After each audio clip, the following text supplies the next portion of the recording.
Today, we're diving into one of the most asked questions on PC gaming forums. What are the best PS4 emulators?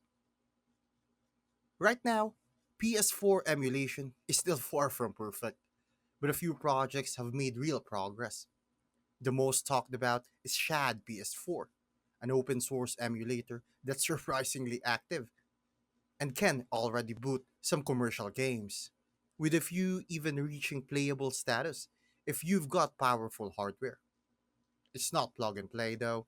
You'll deal with crashes, missing audios, and broken graphics, but it's the most promising.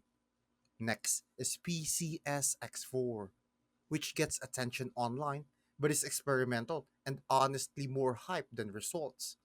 It claims support for PS4 and PS5 games, but most titles either don't launch or run at slideshow speeds.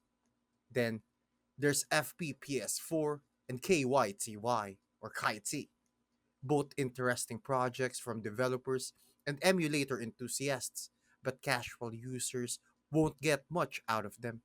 At best, they handle basic test games with no sounds or controller support. What you need to understand is no PS4 emulator today runs big AAA games like God of War or The Last of Us smoothly. You'll need a high end CPU and a strong GPU with Vulkan support, and patience to tinker with settings, shaders, and firmware files. Emulation at this level is more of a tech experiment than a gaming solution. If you're expecting a simple download and play experience like RetroArch, PS4 emulation is nowhere near that stage. But if you're curious, Shad PS4 is the only one worth testing and keeping an eye on.